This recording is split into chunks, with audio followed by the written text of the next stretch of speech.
Mon travail se construit à partir de la nature. Pétales de coquelicots, ailes d'insectes, aigrettes de pissenlit. J'emploie des matériaux facilement identifiables collectés dans une nature commune. Aujourd'hui, mon travail se tourne davantage vers le minéral. Dans la grange aux abeilles, la petite architecture de cristaux a été réalisée spécialement pour et grâce au domaine de Chaumont-sur-Loire.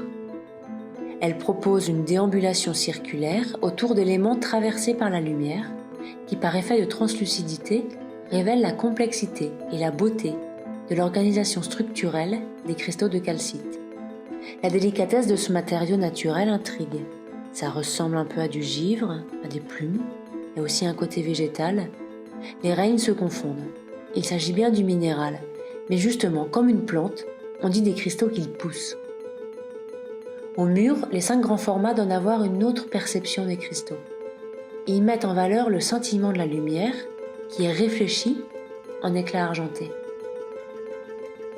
Dans le deuxième espace de la grange aux abeilles est présenté Mica Penrose, réalisé avec Sylvain Ravy, chercheur au CNRS Paris-Saclay. Le mica est un minéral, c'est celui qu'on voit par exemple briller dans le sable.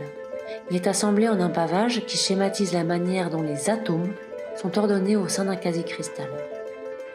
Ce pavage est composé de seulement 2 formes géométriques et pourtant il peut se poursuivre à l'infini sans se répéter.